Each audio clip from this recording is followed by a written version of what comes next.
to this episode of HNN Overtime, the Hawaii News Now sports podcast. I'm your host, Kyle Chinen, joined by our very special guest host, Cienna Pilotin. Hello, Cienna. Wow, what a great intro. Thanks for having me. Of course. I was about to say, for the viewers that are watching on YouTube, you might notice that another kind of huskier individual is not standing at the desk with us right now. Davis is on vacation. So in the meantime, we thought, why not bring in our newbie, Cienna? Thanks for having me. I'm happy to be here. Yeah, so obviously another reason we brought you in, high school football season, right? It is in swing. It is in full swing, on time for the first time in over 2 years, right? Yeah. And, you know, throughout the entire islands, there's been a buzz, right? Yeah, it's very exciting knowing that high school football is like actually happening and like there's crowds and everyone's cheering and it's a great feeling and I'm so excited that it's back. Me as well.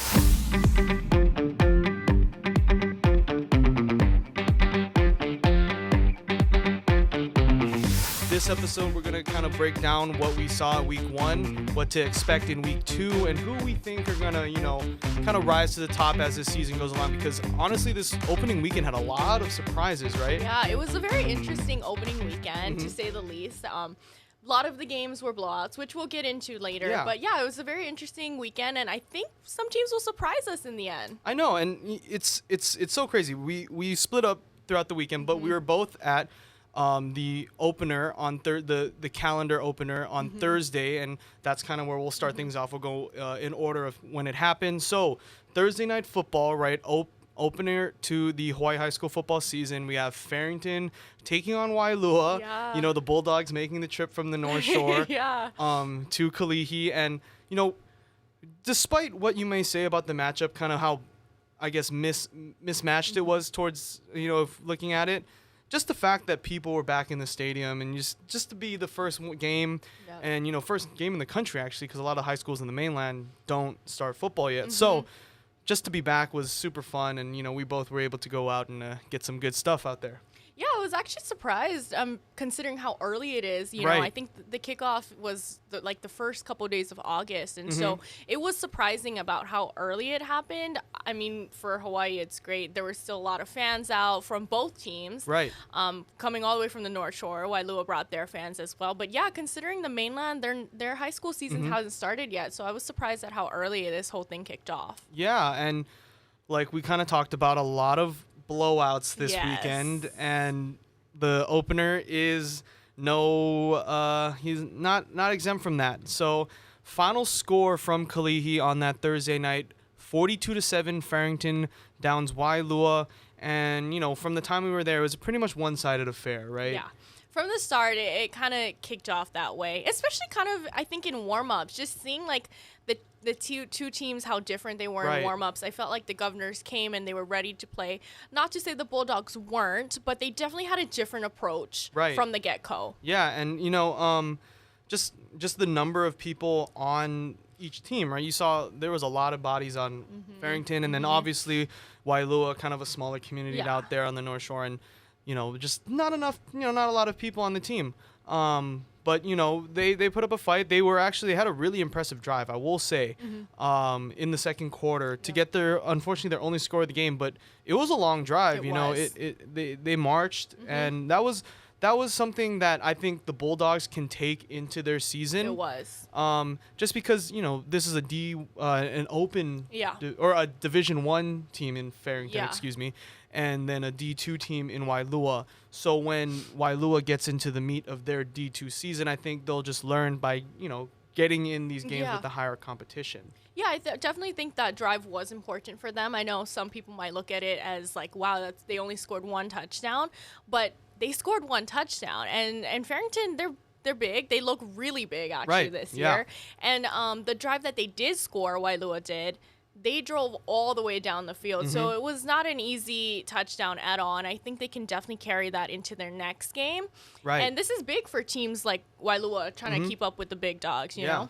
And, I mean, like you said, Farrington, they did drop from the open into the Division I level. But I think, you know, they are going to take that as maybe a sign of disrespect almost, you know, because When you look at like high school teams, just tradition wise, Farrington has always been one of those teams that is in the conversation, right?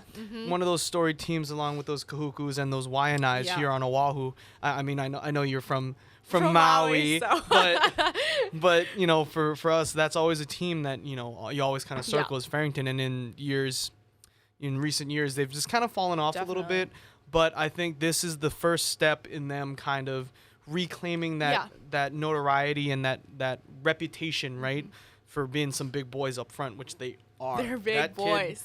Their one guard, he was a transfer from St. Louis. He is a specimen. He is huge. Yeah. He helped in a lot of screenplays, a lot of blocking downfield, and you know it's just fun to be back. It is, and actually, speaking of how big Farrington is, like surprisingly for as large as large as the boys are, they can move very quickly. Yeah. And I was surprised at that. They could juke some guys out. It was pretty interesting to me.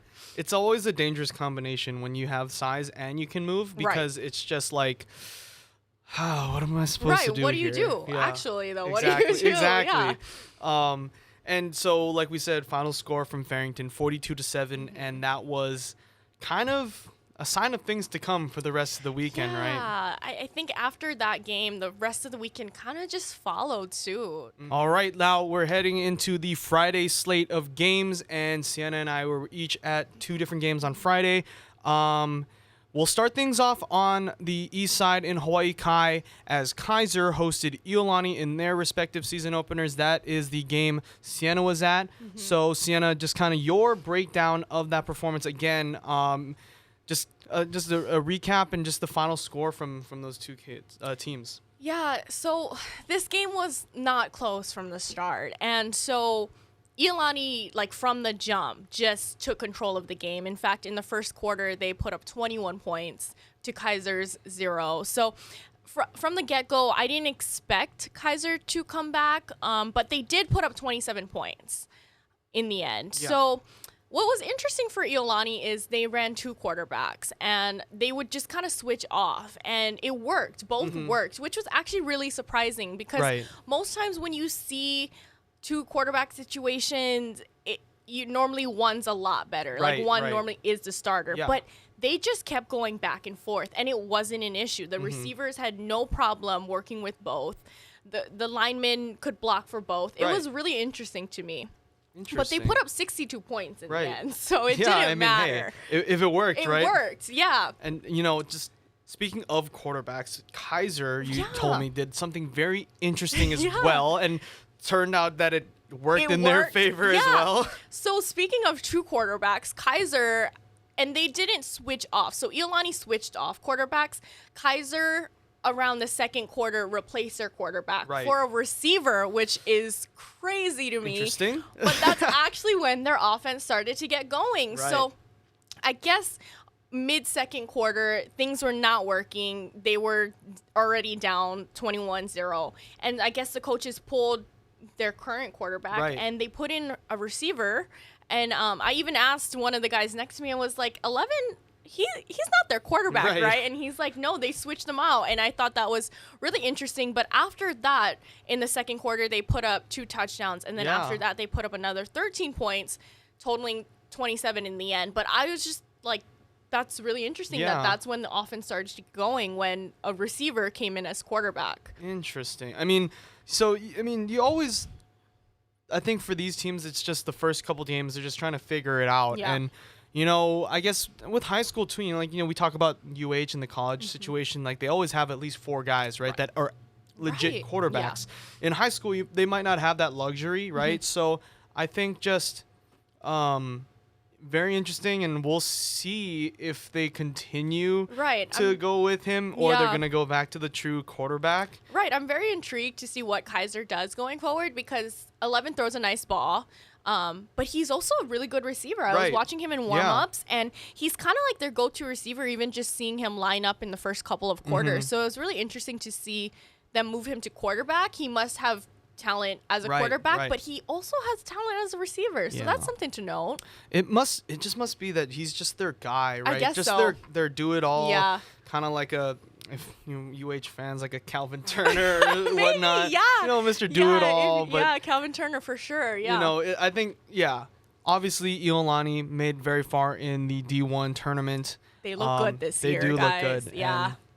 And, Kaiser also had a really good season in D2 last year. And, I don't think this game is a good indication of what will come of these games. Like a lot of these opening weekend games were a lot of cross divisions, right? So a lot of D1s or opens going up against D2s or D1s or neighbor island teams. So it's just, interesting to see the scheduling and just the kind of early test for maybe these lower divisional teams to see if they can hang with the big guys. Yeah, and what's also so interesting, because it's so early in the school year, Iolani and other private schools haven't even started school yet. I thought that was interesting that like football season has already kicked off for some of these private schools, but school hasn't. So I think once, school starts, they'll get more in the swing of things of going to class every day and then having practice, and they'll get more in shape. And I think they'll be more ready to play. But Iolani does look really good this year. Right. And, I kind of predict that the Raiders will make a very deep run in this year's playoffs. I agree.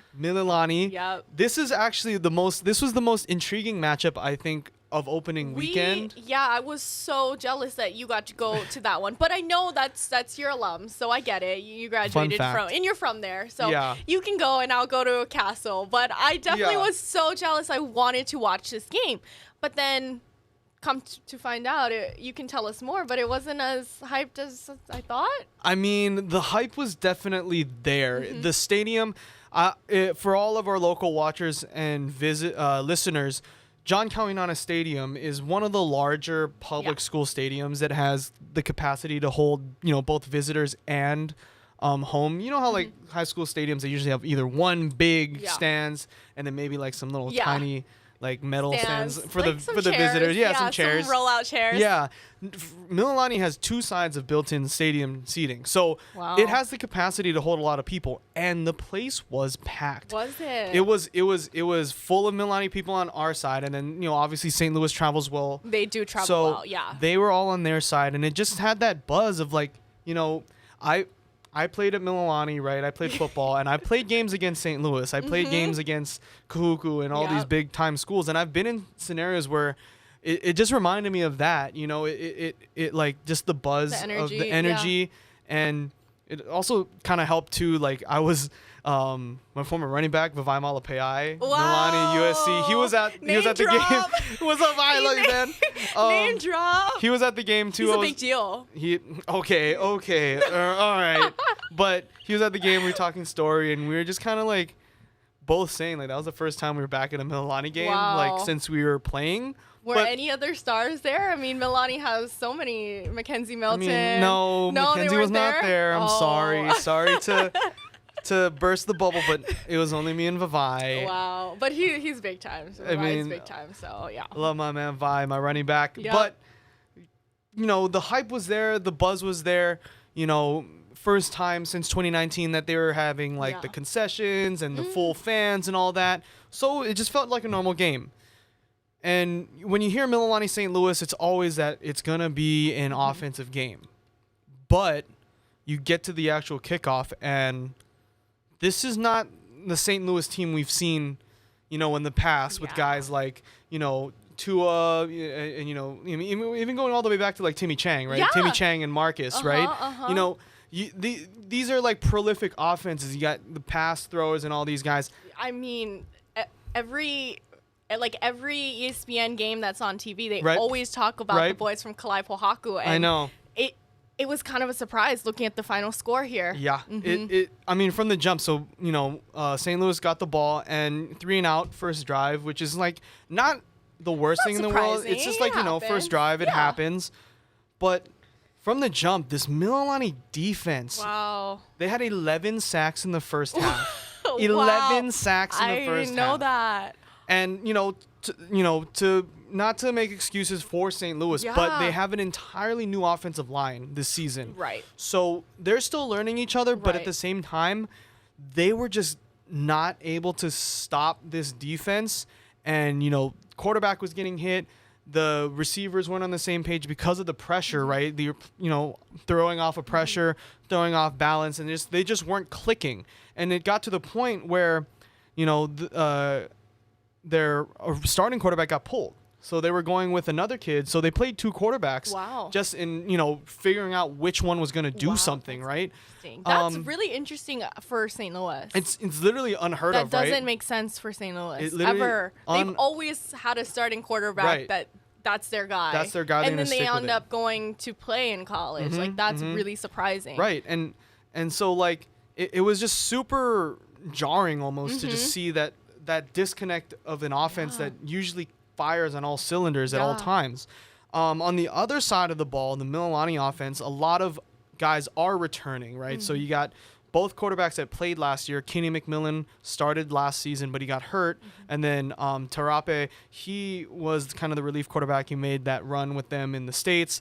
But last night, Kenny got the start, and he balled. He balled out. You know, he had some, first drive of the game, they had a 70-yard touchdown pass, which is in my report I called it the vintage Mililani aerial attack. Oh my. Taking it back to the Mackenzie Milton days, to the Jaron Morikawa days. Yep. So just when you see Mililani, you expect those, right? You expect the passes, and they were firing. They were going for it. McMillan finished 15 to 25 for 308 yards and 4 touchdowns. So that's really good. Really good for a guy. Really good. For the first he got the 1 INT, but at that point it was really, too little, too late for St. Louis. Yeah. And St.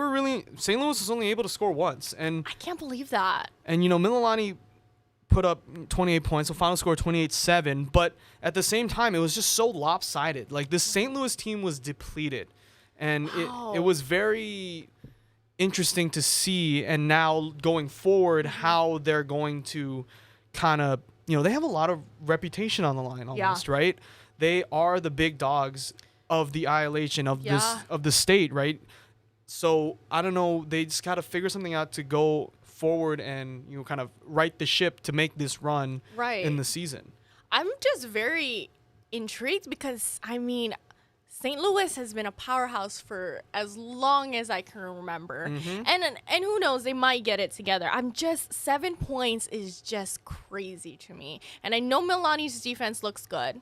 But didn't we talked a little bit about this. Didn't St. Louis have some transfers? So, yeah, there was a couple kids that were on the team last year that moved to various different schools, public schools around the island. So, like I said, they're just depleted. Like, a lot of their stars are not there. And they're just trying, I think they're just trying to find those studs, those guys, right, that can contribute for a season, that can, become these, these classic St. Louis players, the men of Kalai Pohak or whatever they call them. I don't know. I didn't go there. I don't know. Is that what they call them? I didn't go there. I don't know. But they do. Like, they have dudes on every position, so it's just weird to see that they're still figuring it out, and the coaching hasn't changed, so it's just kind of confusing to me. But it's week 1, so maybe we'll see. So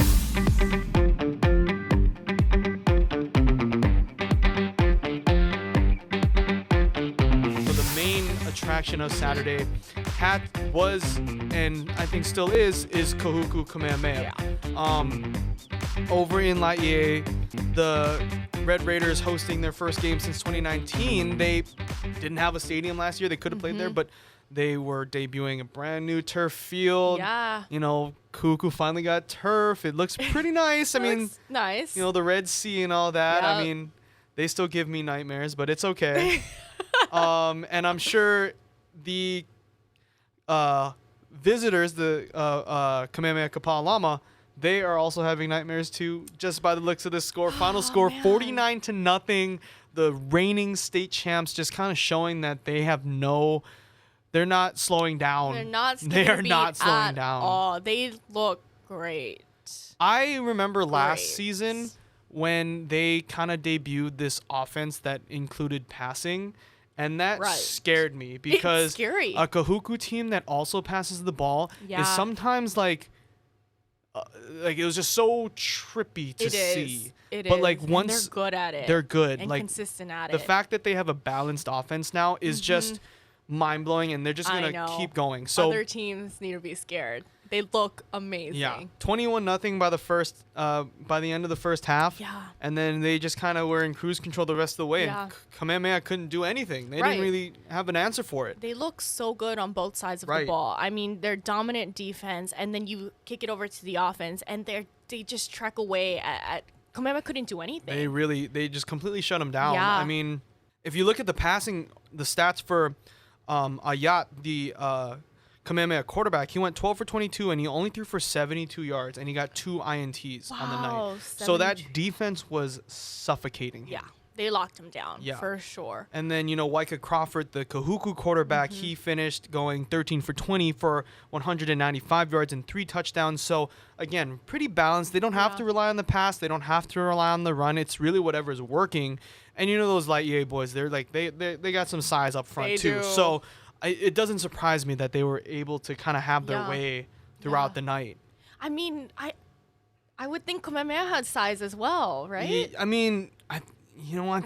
You'd think so too, but I don't know. This really just, the ILH Open Division is a big mystery this season for the first time, I think, in a long time, because going into last season and in 2019, you knew it was St. Louis, Punahou, Kamehameha. And then Punahou and Kamehameha would kind of swap the number 2 spot. But, I mean, St. Louis, as it is right now, and what Kamehameha put up, Punahou plays this week coming up, and you just don't know who's going to come out of the ILH Open this year. And I think that's exciting, honestly. It is. I'm excited. I like that we don't know. Just a change of pace. Yeah. And, I'm always going to be OA forever, so I wouldn't be opposed to what about the MIL, though? Oh, that's right. Go Sabres. Go Maui Sabres. The MIL. The MIL. Go Sabres. Go Sabres. Oh, my goodness. Speaking How of... could we forget? How could you forget? She's a proud Sabre at heart. She bleeds blue and white. Blue and white, right? Blue and white. Blue and white. Go Sabres. Sabres. Speaking of Outer Islands, we will move to the next Outer game Islands. on our schedule for Saturday, and it is IAEA, the reigning OA D1 champs, taking on the reigning D2 state champs, Kapa'a, and Cienna was at that game. So if you want to kind of break it on down for us, you're wearing IAEA green, I guess, today. Know. Or overtime green. Go Bows. Oh, my God. Oh my gosh. Okay, so back to high school football. We'll talk about the Bows coming up. They're gonna have a whole season ahead of them. Yeah, this you're is right, their you're time. Right. Okay, I'm sorry.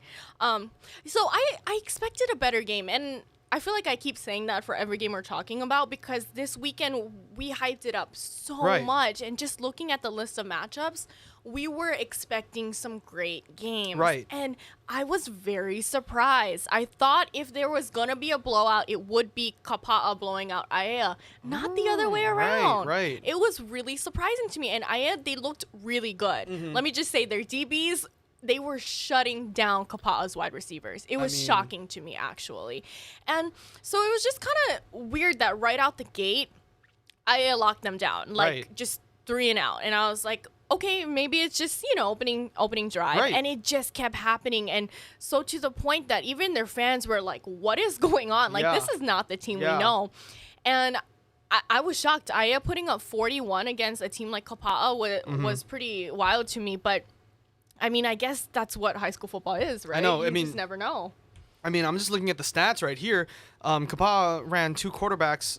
One of them went 6 for 12 completion, and then 2 for 6 on the other kid, both under 100 yards of passing. And then the first quarterback got an interception. And, to your point, it looked like these guys were suffocating them. I keep using that word, but it just makes the most sense. And IAEA, they're kind of on the come up. They've kind of been in this little bit of a recession as of late. And then recently they've been, getting up there. They're in the D1 now. And I was so surprised. And I mean, good for them. I mean, no, it's great. I love seeing that, but I was just so surprised at how almost a talent imbalance, which is kind of rare to see with teams like IAEA, coming in with more talent because you just don't hear Right. about that. And so it was definitely shocking to see them go up by 20 in the first quarter. It was almost like I don't see Kapa'a doing anything from here. Like there's just no spark there.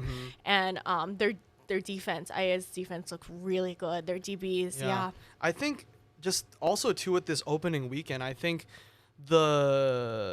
just like we keep saying, it's going to be fresh. There's going to be new teams that we've never really seen at the top before, but just because there's so much unknown and so many surprises just in week one, especially in this Division 1. You have the ILH side and the OIA side. You have your Iolanis on the ILH side, but then, IAA and Farrington, they're going to be mixing it up, and we'll see how it pans out going into state. So, and then another game, literally the last game. We want to talk about this because we've never heard of this. You guys, so we've never heard of this. So, literally the last game of the weekend, Waimea hosting Kaimuki on the Big Island, and guys, the kickoff was at 8:30 p.m. I've played football for 10 plus years. I've never kicked off a game at 8:30. I cannot. These are high schoolers. They flew, and it wasn't even just like, another team from the Big Island. The Kaimuki flew from Oahu. Imagine landing and then being like, we have to kill time till 8:30. We played 8:30. 8:30. What? Or they decided to fly in at like 7 or like at night, and so they have to book it to the stadium, get dressed, and play a game. But like, I've played games that started late, right? I mean, the IA game got off late because of JV, so it happens. It happens. But I've never seen a game that was purposefully starting at 8:30. That game ends at like 1 in the morning. I can't imagine. That's crazy. And to start an 8:30 game is one thing, but they got blown out. Yeah. I mean, what a night. Win, I'm sorry, 48-6. I really Kaimuki. am. That's disrespectful. Way to kick a person when he's down. Already down. You already had to travel to the Big Island. Start an 8:30 play game. in the middle of the night. I mean, a middle of the night game. Like, Pac-12 after dark, but like this is like that's what I was. This is high school football. High school like football past our after, bedtime. Yeah, after midnight. That's not okay. It just really blew our minds because we were looking at the scores on scoringlive.com that night, and we're like, okay, well, Kuku's done, Pro City's done. Like, we're just seeing which games are wrapping up, and we just see one first quarter. And we're like, when did this game start? Look it up, 8:30. 8:30 start time, guys. Oh my goodness, I was so concerned. First, concerned for the players. I was shocked, and I was just I've never jaw heard on of the that. floor. Never heard of that. Oh my goodness. Anyways, we digress. That was the Saturday slate of week 1, and that literally the last game of week 1.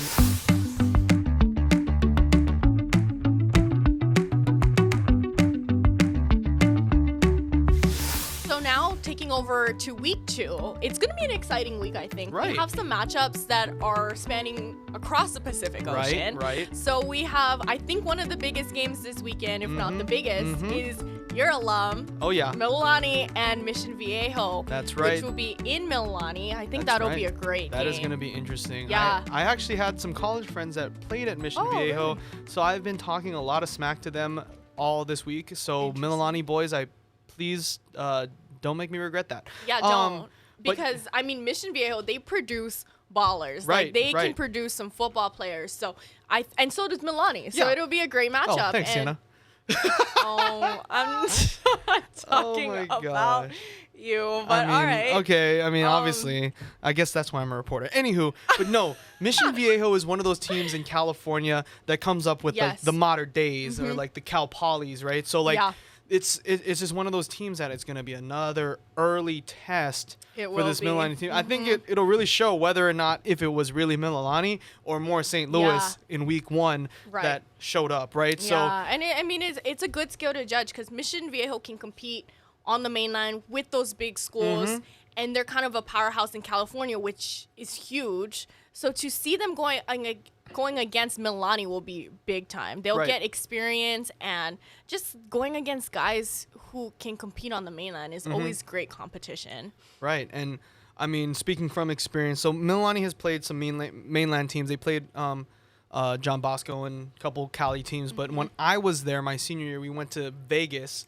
Yeah. Oh, yeah, that's right. She went to UNLV, everybody. Go Rebels. Go Rebels. Yeah. But we went to Las Vegas. We played Liberty High School, which I guess is another They're a powerhouse. Yes. Alongside like the Bishop Gormans of Las Vegas in Nevada. So, you know, we played them. We lost, but we were able to put up like 50-something points. That's That awesome. was a big offensive game for us. But, you know, the thing is, Mililani has been playing these powerhouses, you know, since I was here, these mainland teams on the mainland. They made a trip out of it. This is one of the first times that the team is coming here. Wow. So I think that home field advantage and just not having to deal with the travel, because it sucked for me when I did it, you know, just to make it more so just a normal week. Yeah. I think that's just going to show like the true Mililani team show up on Friday. But yeah, it's going to be a great one. I think I can't wait. We're going to get out there and get some stuff of that. So it's going to be fun. Yeah, I can't wait. Right. And so moving along, staying on the theme of mainland teams, we got Kona Waina, speaking of taking trips, they're heading to Utah to play Granger High School. Yeah. This is like the first time in a couple years that they've been able to open the season on the road and out of state. So I'm not 100% familiar with this team, but I think, you know, just Kona Waina opening the season, kind of testing the waters to see what they have and see if they can compete. Because, you know, they're always a team that makes it through the ranks of the Inter-Island playoffs and things like that. So they're always a team that we'll just see. We'll see how it goes. Yeah, I'm very intrigued that they're going to Granger, which you said is in Utah. Yes, yeah, in Utah. So that'll be great to see. I mean, I don't know much about either team right now, so it'll kind of be like a big opening weekend for both. I know. And speaking of rounding out the list of mainland teams, you got Kamehameha Kapalama hosting Warren in Kapalama at home, and their team also another team from California. So a lot of California in the 808 this weekend. Yeah. Shout out my Cali boys in college. I got my boys out there. Oh my god. They're big fans. Are they? I don't know. Who knows? It's okay. But you know, again, I think this is going to be another true test for Kamehameha after, of course, you know, the shutout against Kahuku. So like they just have to really prove themselves, and this is going to be another tough test. Obviously, you know, California does produce a lot of good football teams. They do. So it's just going to be another test for that Warrior squad to see what they really are going into their ILH season. Yeah.